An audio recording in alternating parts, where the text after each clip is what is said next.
All right, Chelsea fans, welcome back to another episode of the London is Blue podcast. As your host, Brandon, my co-host, Nick. Again, Dan on PTO. So just going to be us running it with a little update as we continue the summer update series, Nick, of what's going on, because life moves fast at Chelsea Football Club.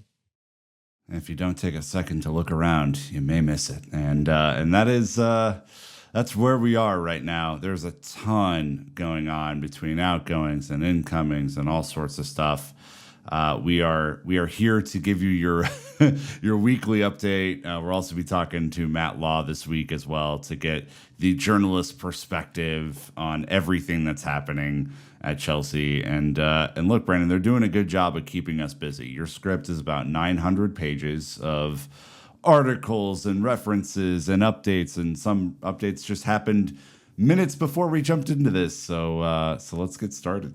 Yeah, I even as we were literally about to record, the Koulibaly news was made official by the club. Of course, it was in the script. It was an assumed to be done, but now it is signed and sealed. So it is moving quick. So again, we got a packed show for you to start the week. Even though Chelsea's pace in the transfer market has led many kind of just wondering where we going. Did you have buying a club on your transfer bingo card, Nick?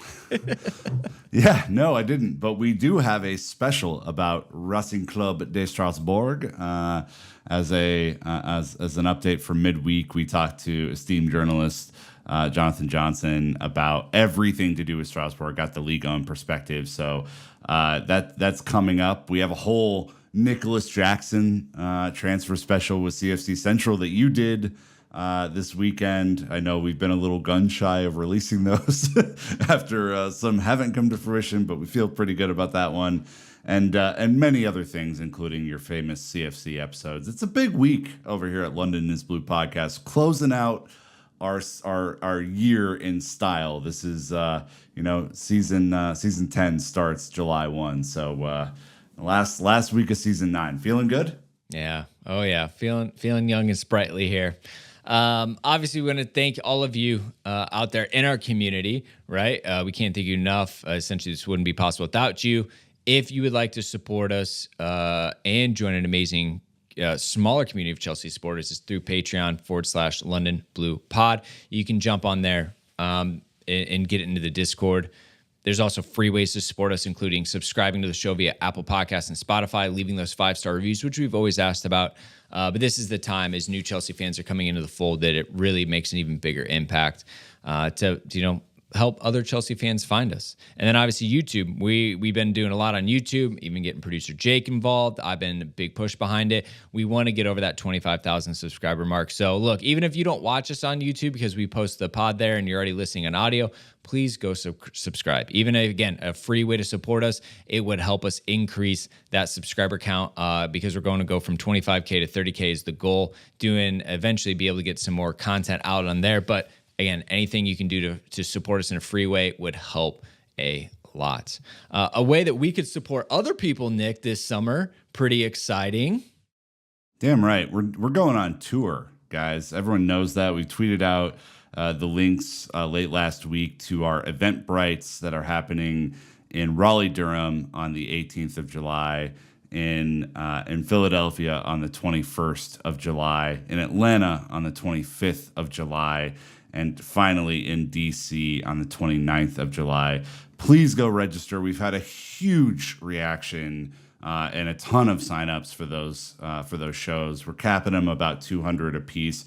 It's a loose number, but please help register and give us a better sense of who's coming. We would love to see all of you there. We're so pumped to do these the day before the show. Of course, we hope to have our journalist friends join us as they did on tour last year and have a whole bunch of fun in real time with everybody. We are so looking forward to this. The fact that we get to do this back-to-back summers is really incredible. We know the folks in Raleigh and in Philly and in Atlanta and in DC are pumped to see us. And we are excited to complement the work that Chelsea are going to be doing from an events perspective and the work that each individual supporters club is doing and in their specific host city way to make this Chelsea experience really, really special for everyone this summer. So big shouts to the Beltway Blues, the Philly Blues, the RDU Blues, and the Georgia Blues for partnering with us and hosting us. They've been incredible to work with. Please, please, please go sign up for the Eventbrites, and we look forward to seeing you in a few short weeks. Not that long now. All right. Well, obviously, we are super excited about that. But as we go ahead and move into what's going on this summer, we're going to start with the incomings, right? Because Nicolas Jackson has all but been confirmed. David Ornstein here saying the deal has been completed. The medical's been completed. He will be moving from Villarreal to Chelsea. We're paying the release clause of slightly above 35 million euros. He's a 22-year-old Senegalese international forward. Scored 13 goals for Villarreal last season. Again, CFC Central Pod coming to break down everything about this. Don't you worry. And Fabrizio, I think everything is cool until Fabrizio said, hey, it's going to be an 8-year deal. 8 years. I was talking to my friend Eric. He said, no. Apparently, there's a clause that you can, after June 30th, you no longer can sign these crazy 8-year deals or whatever. So, like, this is Chelsea sneaking this one in. This is why they did the deal when they did. And, wow, 8 years, really taking a piss take at everybody else. But look, Nick, he's a striker. We need goals. He's young. Him and Broya seem to kind of be the two strikers. I talked with Sam. He actually said he's more of a winger that's converting into a target man. Tall, strong, good frame. It reminds us of Tammy Abraham, actually, a little bit. Just won a penalty for Senegal against Brazil over the weekend, which was incredible, or late last week, I should say. So, yeah, I mean, look, I will let you and Sam do the full breakdown. I will say that some of his maps that the McGlockbot and Opta Analyst have put out are very encouraging on kind of a per appearance basis and kind of where he fits in the kind of greater striker landscape. We know that striker is a dead on requirement for Chelsea after we were 10.5 or 11.5 goals under XG in terms of what we scored last year and how abysmal our forward line play was. Signing Nkunku, signing Jackson, hopefully all of these things are trending us in a more positive, maybe outperforming XG instead of underperforming XG action in the forward line play. And look, his highlight tape is really, really interesting. He's scoring all sorts of different types of goals in the highlight tape. We know the Spanish league is obviously different in terms of physicality than the Premier League is, and there will be an adaptation period that's required for a person like this to come into the Premier League and start banging the goals. But he's an exciting prospect. The fee is not that much. If it's amortized over even 6 years, it's really not that big of a financial hit to Chelsea. And it seems like a person that, as we've learned more about, could be really exciting. I know that Matt wasn't too high on the prospect of this compared to someone like a Victor Osimhen or something who is a little bit more locked on to score 20 goals, which is what I think Chelsea need to be competitive in the Premier League now. And I think it's a requisite that your striker has to score around 20 goals to be successful. Erling Haaland just scored 190 million goals last year, and look what happened to City. So if you really want to be competitive, you need scorers up front. Let's hope that this is a part of the overall evolution of the squad, and that we can and be a little bit better in front of goal next year than we were this year. And by a little bit, I mean a lot of it. Yeah, absolutely. I think I put out a tweet said 20 goals and assists from a striker would be amazing. Obviously, Premier League goal leader was Kai Havertz with 7, which is abysmal. Full breakdown. I promise you. I think you guys will be surprised at the pros and cons with him. Again, it kind of goes back to the strategy. The owners, instead of splashing 100+ million like we did for Lukaku and it being, boom or bust, I think they're trying to hedge their risk and buy 3-4 high promise players to see who works out, which is a bit of a VC take if I've ever heard it. So Nicolas Jackson, all but confirmed. Another one that is confirmed is Christopher Nkunku. All right. Worst kept secret is a blue. Naz saying 6-year contract. signed for about a 53 million pound deal. All good value for the top scorer in the Bundesliga, I'd say. Absolutely. The balloon memes and graphics are coming out in full strength. Even the club giving him a blue balloon as well. He had an absolute belter of a season. French attacker, which, he's got a great national team to play with as well, which is just another good thing, right? He's going to continuously be pushed, and his place there won't be guaranteed. I would say, Nick, the fact that we got this done early is probably one of the best deals we did since Boley's gotten here, because we probably couldn't have convinced him this summer, if I'm being honest. No Champions League. The club are a lot less attractive right now than we were 6, 8, 9 months ago. And so for them to get this pre-agreement done is fantastic, right? With Kai leaving, Nkunku kind of fills that 10 second striker role. He said to the Chelsea website he prefers to be a striker, but he can play as an attacker. A lot of versatility in attack, no matter which way you break it. Most of the breakdowns, and of course, listening to the multiple episodes that we put out between Tinkerman and CFC Central specials and our own analysis, says that he's mostly an 8 and a 10. And I think figuring out how the attack is going to work next year is going to be incredibly important, right? Does he have the ability to be a winger? Does he have the ability to play in a number 10, depending on which sort of setup that Mauricio Pochettino wants to put into play? Is he going to be a connected 8, in a more advanced role in a 4-3-3? It really depends on how Chelsea kind of finishes out the business. But I am pumped for this. I think this signing is incredible. It's a part of the every new sporting director gets one policy. Then this was a really good one for Vivell to help orchestrate.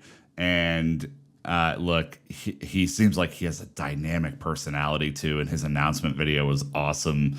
And look, if he does anything near what he did in the Bundesliga and is able to contribute 18, 19, 20 goals in a season for Chelsea, plus we know that he is an assist maker as well and contributes in goal contributions in different ways.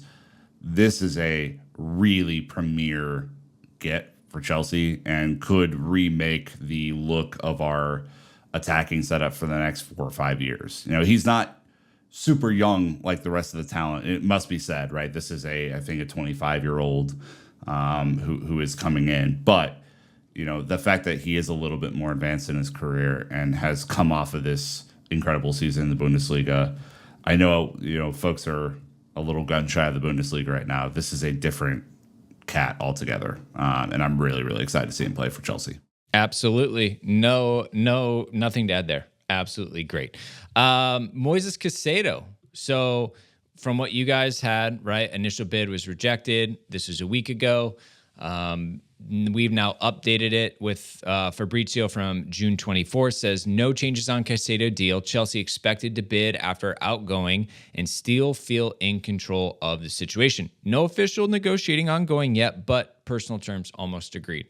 So as we have kind of figured out very quickly, it's all about the outgoings right now. And it's because of FFP. The more they can sell and bring in revenue from player sales before the end of the June month, right, which is the fiscal year of the football world, that will be a huge benefit towards FFP. So the transfer window doesn't open until July anyways. They put their focus on outgoings instead of incomings.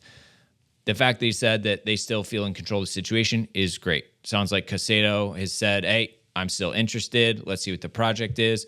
Ben Jacobs giving a little bit of clarity on the math here, Nick, because everyone wants to say 100 million plus, like what a crazy new benchmark, right? It used to be 50 million. I think 9 years ago when we started this podcast, inflation has skyrocketed in the Premier League valuations. Ben Jacobs thinks it's closer to 70 plus 10. And Chelsea could find a way to even drop that down further. I think Brighton would be interested in quite a few players from Chelsea. Obviously, Billy Gilmore going there most recently. This is almost at this point. We thought N'Golo Kante be around. That is confirmed he's no longer there. This seems like an even bigger need now without N'Golo Kante. Yeah, kind of referencing the midfielder episode that CFC Central did a few weeks ago, and it's worth going back to, even though Manuel Ugarte is not coming to Chelsea, and in fact is going to PSG. If you can't get Declan Rice, which I'm still mad about because I think he would be exactly what we need in this role, and you can't get Ugarte, then this is the one you got to go get. If you're rebuilding your midfield, this is as close to N'Golo Kante as exists within the football world. He's Premier League tested, had an incredible end of the season for Brighton under that rapid Roberto De Zerbi team.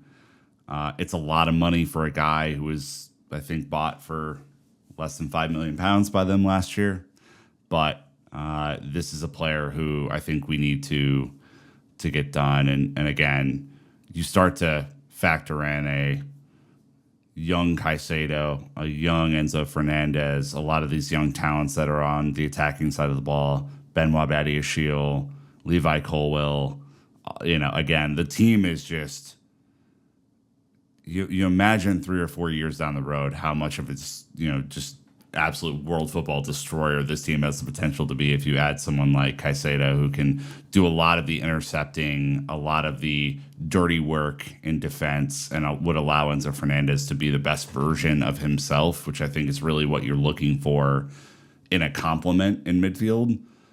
This is the right guy to go get. And I am also gun shy about buying from Brighton after last year, right? But for me, anyway, I think this is it needs to get done. We lost N'Golo Kante. We lost Mateo Kovacic. Rumors that Ruben's going. The midfield's been decimated from a transfer perspective, and we need to rebuild it. Yeah. Oh, without a doubt. He just seems to see, and you go back to like Dimitri Chicago's McLochbot and the radars and things like that. He's a top player, and the fact that Chelsea are still able to, attract him in. Manchester United allegedly looking, but they've got Casemiro, so whatever, they'll figure it out. It seems, and that Chelsea has a clear lane on this. Don't muck about. Go for it. I think the ownership group and the leadership in that department are figuring things out, and I think that if you want to be serious, don't pull United, don't pull an Arsenal, don't trickle money along and drag this out. If you're going to go for him, go for him. It's a serious need in the team. It's going to open up Enzo Fernandez to be more dynamic, more of a box-to-box. And if you think that we're going to play 4-2-3-1, Nick, I think of this as like an N'Golo Kante, Cesc Fabregas type midfield duo. Obviously, Enzo's not the same passer, but it will just open Enzo up to be more dynamic however we switch it. So again, let's just try not to mess about, because from every metric we've seen, he's high potential, and he's proven in the Premier League. So, you go from there and make it happen. When Chelsea have been successful in the Premier League, they have had a strong midfield, period. End of story. Yeah. We need a strong midfield again. Yeah, no, obviously. A little bit of goalkeeper updates. Nothing big here, right? But there was some rumors that Onana had changed his agent, Fabrizio, saying on the 24th of June that is not a thing. His agent remains the same, and he's continuing to take care of negotiations.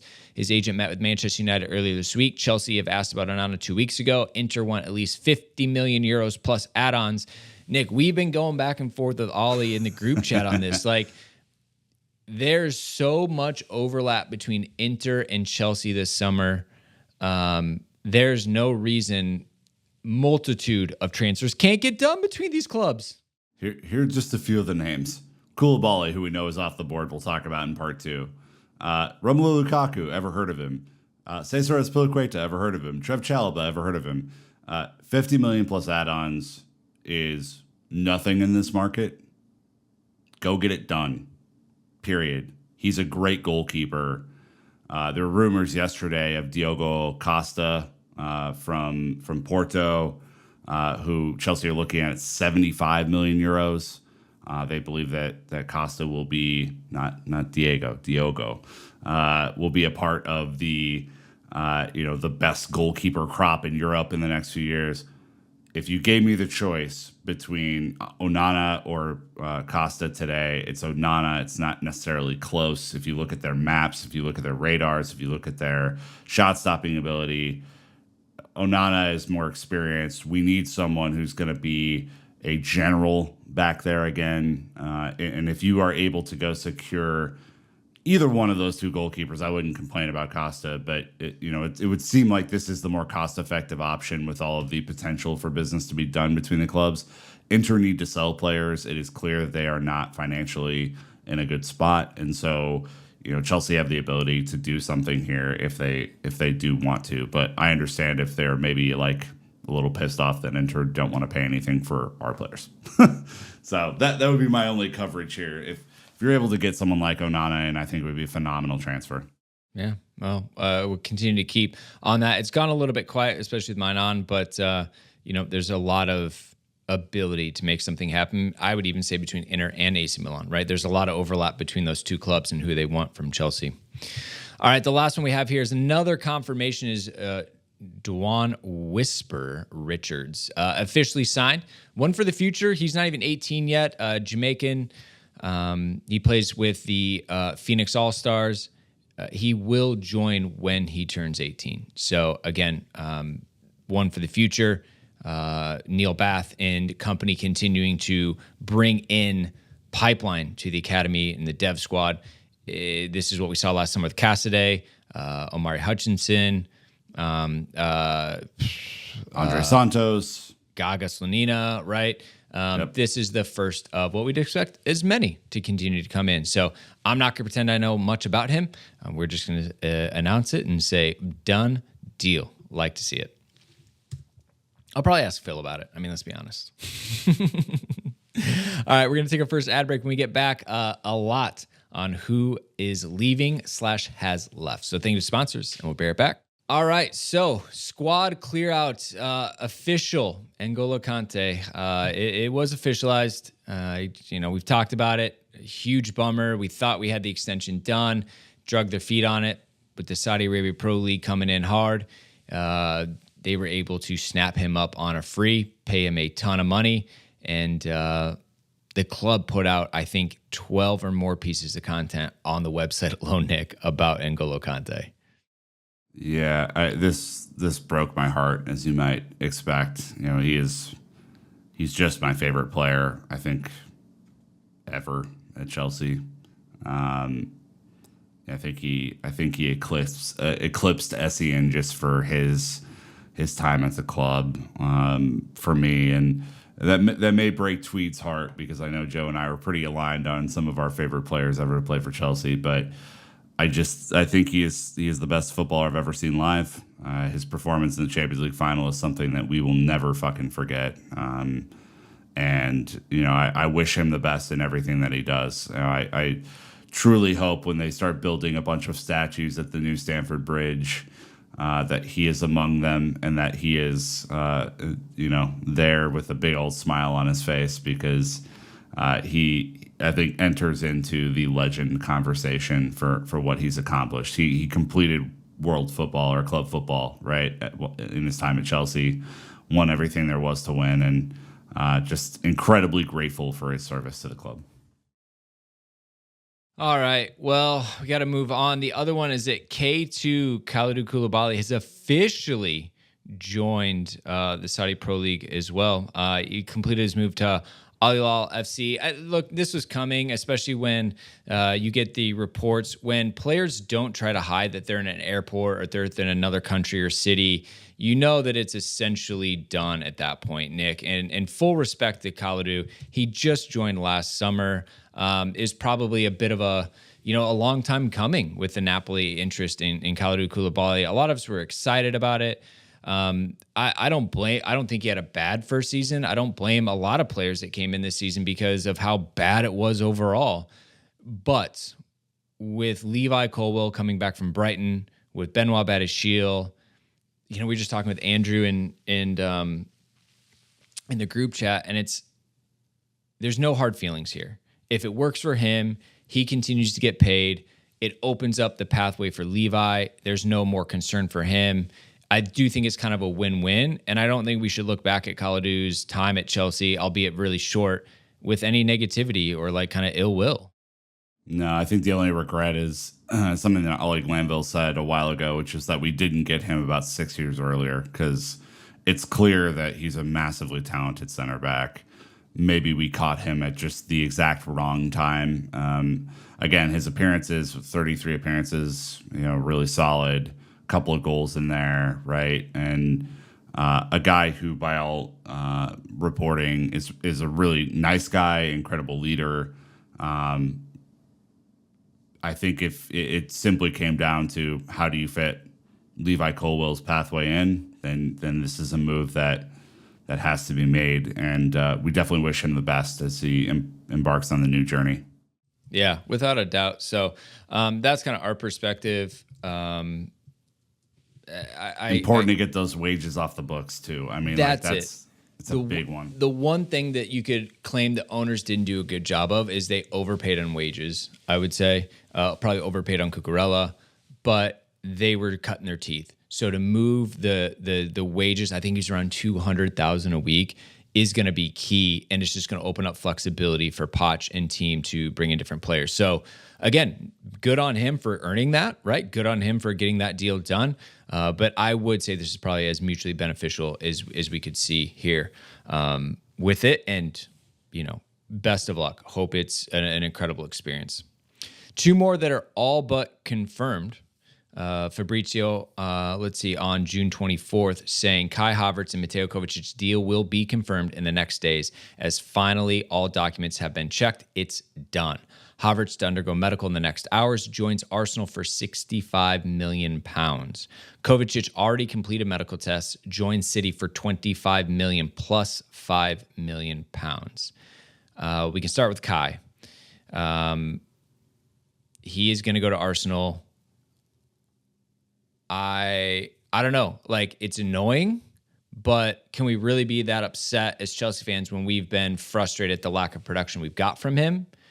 I think there's just concern that he's going to go to Arsenal and do well, right? I think that's the fear more than anything. Yeah, I was really hoping that Bayern would swoop him up, if he was indeed on the market, because you just don't like selling to rivals at all. It's why the Mason Mount thing has become such an issue as well. But it's a decent fee. I think we paid 80 million euros. So let me see if I can do the conversion. 72 million pounds, 73 million pounds, somewhere in there. So if you think about the way that we have amortized his wages, the fact that he's won Champions League at Chelsea, and yeah, the production just wasn't great. He's never been played in his preferred kind of 8/10 position, or at least not very often. I think there was a little spell under Potter where he was kind of that deeper lying playmaker where he started to look good. I think he's a player that you have to build your team around, right? And it just seems that Chelsea were not willing to necessarily do that with him. There's always going to be a what if with Kai Havertz, that he turns into the 25 goals, 10 assists type of playmaker that dominates world football. The fact that Real Madrid were reportedly in for him shows that there is still interest in world football. I am intrigued to see what happens at Arsenal and whether he fits that system or not. Obviously, they have European football to play next year. It'll be interesting, but yeah, I think there was a growing frustration with some of his play this year that extended not only to him but to many other players as well, as you mentioned. And so, it's a decent fee for that, and we'll see what happens. But I think we need an out-and-out goal scorer within our team. We have a lot of 8s and 10s already within the squad. And so maybe they just viewed that this was surplus to requirements and they could get a decent fee for him. It's essentially the same amount, right? I looked at it. It was like £69. I'm sure there's add-ons and things, whatever. So you're essentially getting your money back on him. This is a great opportunity for me to take a shot at Arteta for being a bit of a clown. Fabrizio tweeted this. He says, Arteta on Declan Rice deal, quote, sorry, but I can't speak about players who are not at the club. I prefer not to comment, end quote. Asked about Kai Havertz, quote, Havertz, he's talented, versatile player, and only 24. Talent has price. He has already shown a lot, including a UCL, end quote. Thanks, idiot. Like, congratulations.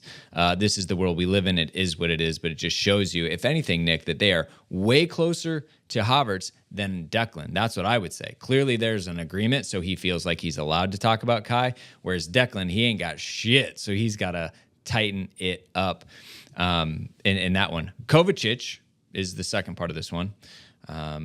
No surprise here. Probably not a lot of heartburn from Chelsea fans. We enjoyed our time together. Probably didn't achieve as high of a ceiling as we wanted to. He's going to slot in, be a squad player for City. It's going to be comfortable for him. It makes sense. 25 plus 5 are the numbers being thrown around. We need to rebuild our midfield. Kovacic hasn't been healthy, so to me, this is mutually beneficial. Definitely. I look at this as another potential thing, right? Like, I think there were some incredible highs within Kovacic's tenure. The fact that he did that loan and then we were able to sign him under the transfer ban back in 2019 was incredible.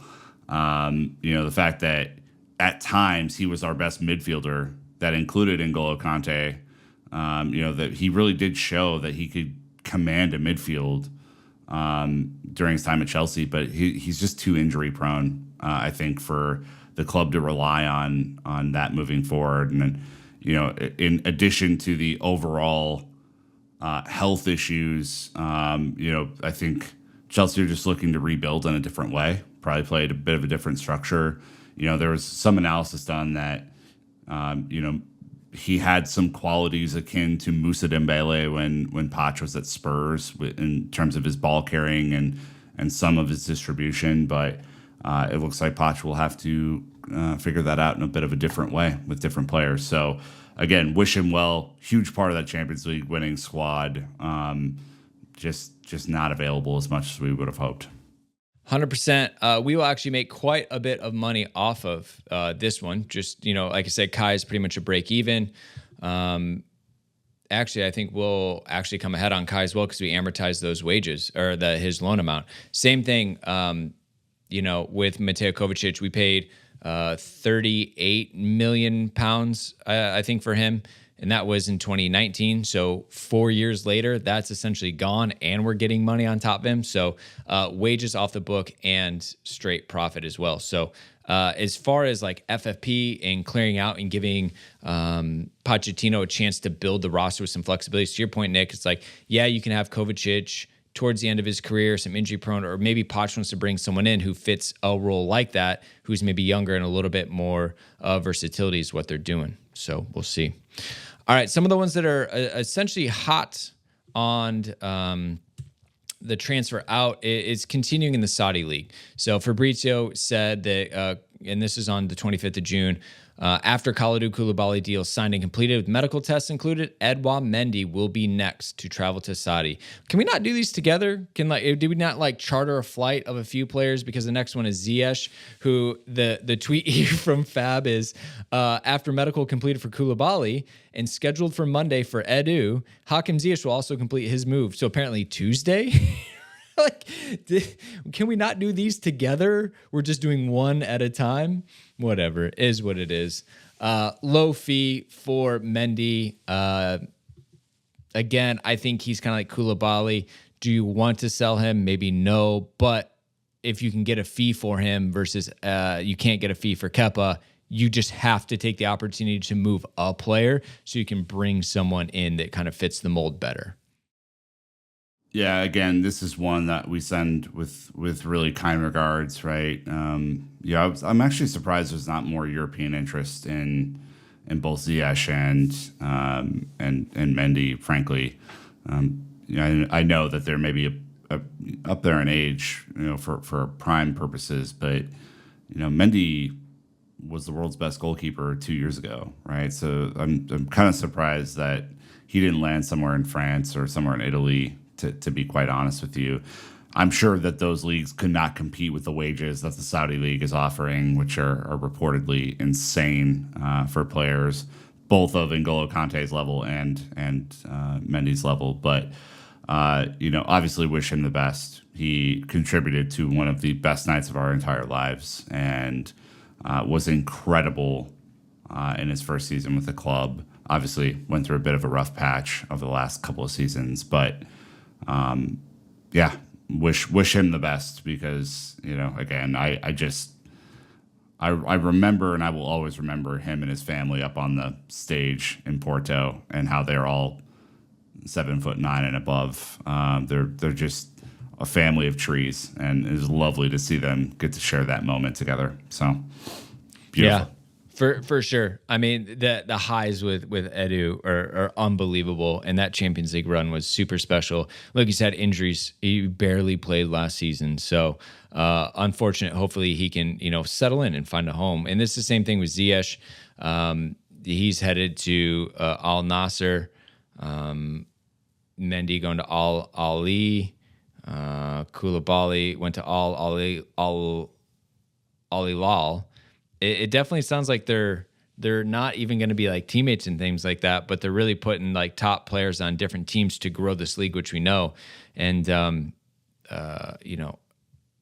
one way or another, Ziyech had to go, right? Like with the drama with PSG loan and not happening, this is where we're at. Mutually beneficial. It's probably not a lot to say about it. He hasn't hit the heights we thought. Again, Chelsea have been up and down through that time.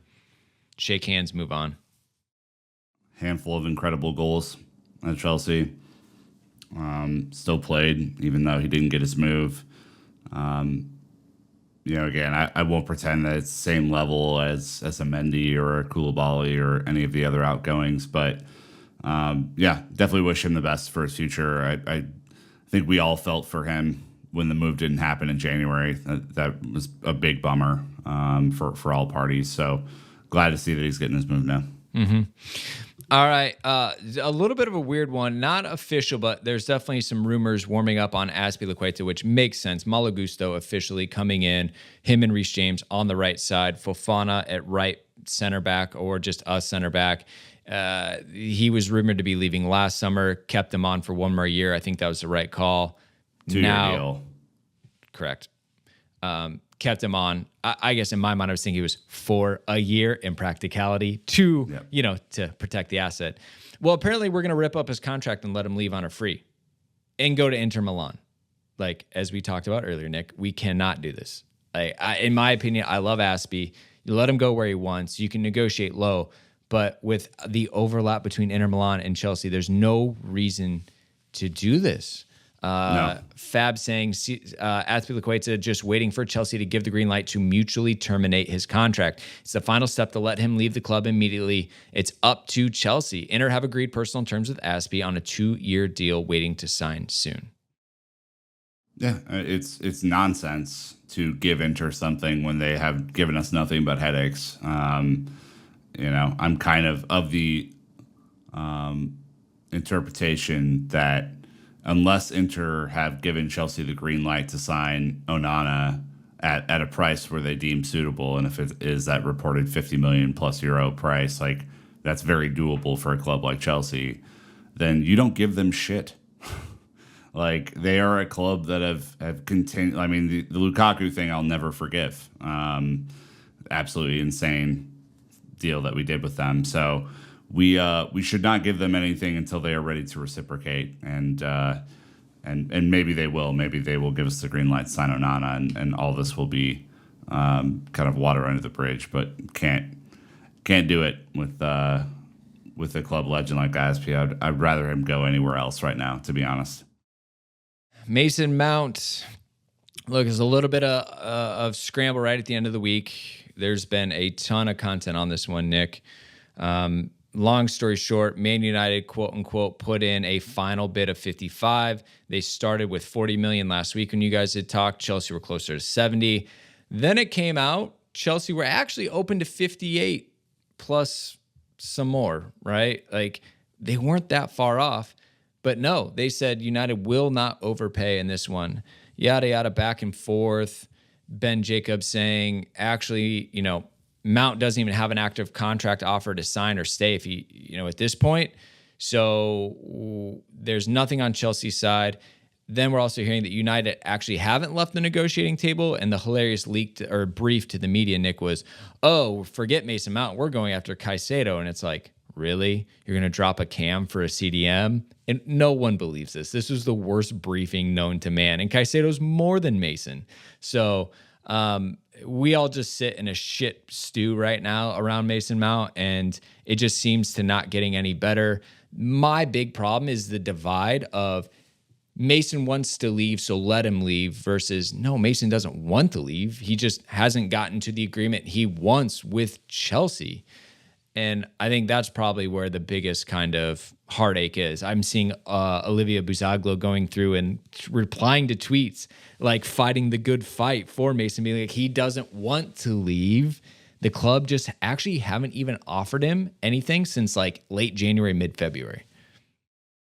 Yeah, it's incredibly clear that this is a PR battle right now, not an actual transfer saga. It's fucking annoying because I can't believe that a guy who has grown up through Chelsea would tell the club to fuck off. We know through reporting that the club have gone an interesting direction, I should say, on how they have teed up his transfer. It was one of the premises in which they came into the club on was renewing Mason, renewing Reece. They got Reece done in October. They didn't get Mason done for whatever fucking reason.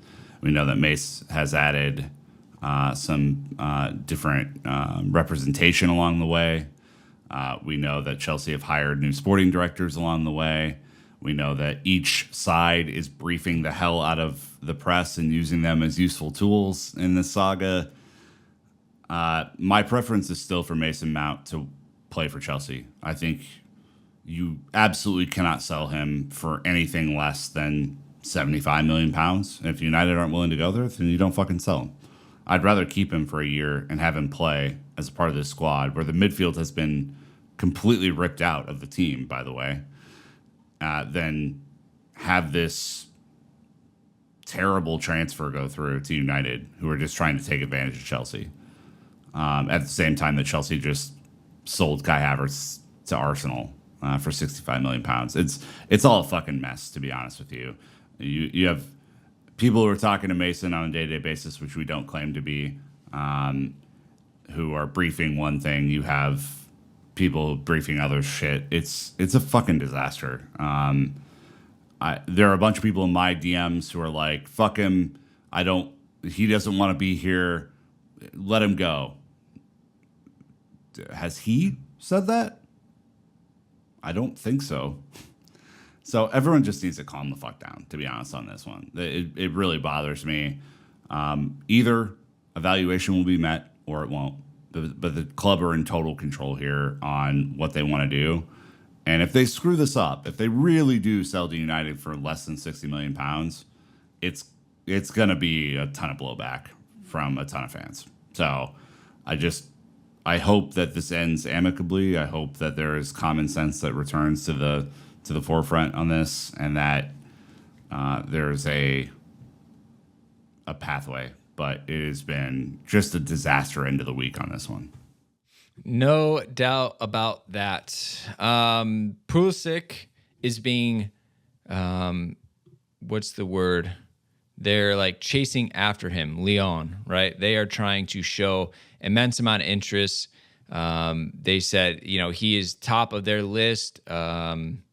Wants to build the club around him. He had a phenomenal Nations League, was player of the tournament. I was impressed, Nick, at how good Christian looked with the men's national team after not having really played much at all this season. But don't ever bet against a player out of contract or looking for a new home. Yeah, that's very accurate. The rumor is Lyon because they have an American owner and John Textor now. I was just like, Lyon kind of feels like no offense to any French football fans who are listening to this, but going from Dortmund to Chelsea to Lyon feels odd in terms of career trajectory. Milan feels a lot more natural as a destination, but we know that AC Milan is going through their own nonsense with their club structure and firing Maldini and some of his influence in the club. So I don't really know what's going to happen here for Christian. I wouldn't bet on him being with Chelsea this summer, but Lyon just feels odd. I don't know why. They're not as big of a club. Like, they're not as big of a league, but of course they're going to make their shot. I would say we're not hearing a lot about Christian right now because, again, I think it's early. I think, he's not at the top of the list to move. And so you're probably going to hear more in July about this, but we'll just kind of keep an eye out and see. Naz said that Ethan Ampadu, the club have set his price at £12 million. So if there are suitors, they are opening the door to offers. Reminder that Exeter City, where he came from, will get 20% of any profit, which would be about $2 million kind of in this region. So again, we've had to play the same game of, could Ampadu come into this team based on the gaps and the weaknesses and do a job?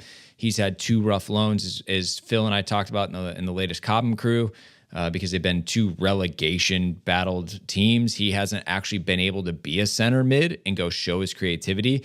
He's been locking down defenses, fighting for their lives. So with this one, it's just, nothing's really worked out. Not a lot wrong done by the player. Chelsea are saying, hey, he's a sellable asset. If anyone's interested in making an offer, we're open to listening to it. And I bet he'd be open to hearing about potential opportunities as well. So, not much there, but the door's open officially.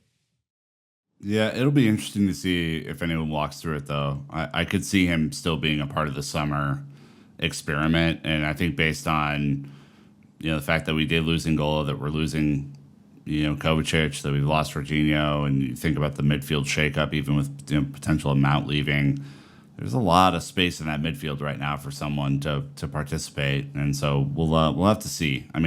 The asking price is not incredibly high, so it's entirely possible that someone will come in for him. But let's keep an eye on that one. Mm-hmm. All right. Well, last break when we get back, one quick update going on this summer at Stamford Bridge. Thank you to sponsors, and we'll be right back. All right, just the last little update about the club. We haven't heard anything more about the front of kit sponsor, Nick. It sounds like that has been put on hold, thankfully. But what has been announced is the Ukraine charity match, which is scheduled for August 5th at Stamford Bridge.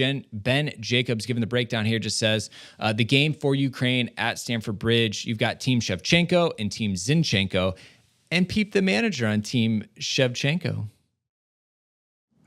Who is it? Is it someone that we know and like? Is it Emma Hayes, for example, who's just doing everything? She's doing Soccer Aid this summer. She's won everything there is to win, minus the Champions League on the women's side. She's amazing.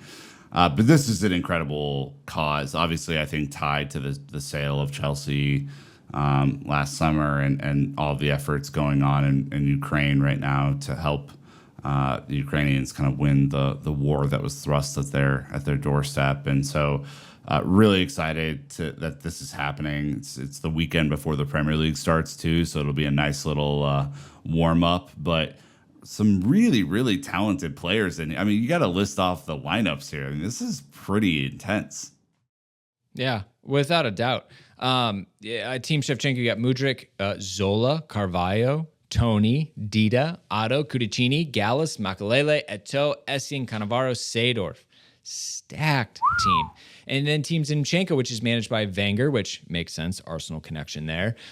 Lehmann, Lescott, Berger, Pires, Mertesacker, Risa. I don't know if he's going to be happy to be back at Stamford Bridge. Robbie Keane, Valencia, Vieira, Morgan, Wilshere, Sanya, Davids, Arveladze.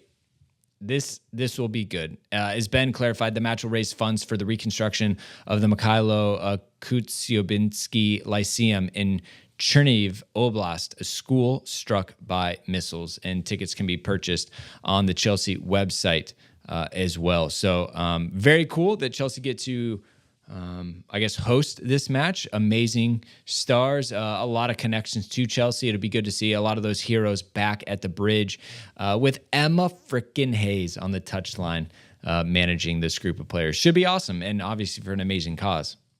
Yeah, let's hope that Mudryk's minutes are limited in this game, obviously, as he goes into a full season with Chelsea. But yeah, very excited about this, and a huge shout out to everyone involved to make this happen. Obviously, Ukraine can maybe be on the back burner in some of our daily thoughts, but there is still a huge war being fought there. Tons of updates this weekend with a lot of things in Russia as well. But massive shouts to Chelsea for putting this on, and yeah, let's rebuild that school. All right. Well, look, if we missed anything, let us know on socials. There's so much going on. It's hard to cover everything, but we're doing our best. So like I said, if there's other stories you want to hear about, just tweet at us, right? Drop a comment on Instagram. If you're in the Discord, tag Nick. He's in there all the time looking around, and we'll make sure to cover it on next week's weekly update, because these summer updates are probably going to have to become bi-weekly. And once the July 1st transfer window opens, it's going to be a lot of moving. But hey, we got a full lineup of pods this week. You can get the Nicolas Jackson one, like we said, the Strasbourg episode, as well as another famous CFC, and who knows what else. Matt Law update. It is non-stop as we continue the journey. So anyways, hope you've enjoyed it. 5-star reviews, YouTube subscription. Please help us out. We'd really appreciate it. But until next time, Chelsea fans, you know what to do. Keep the blue flag flying high.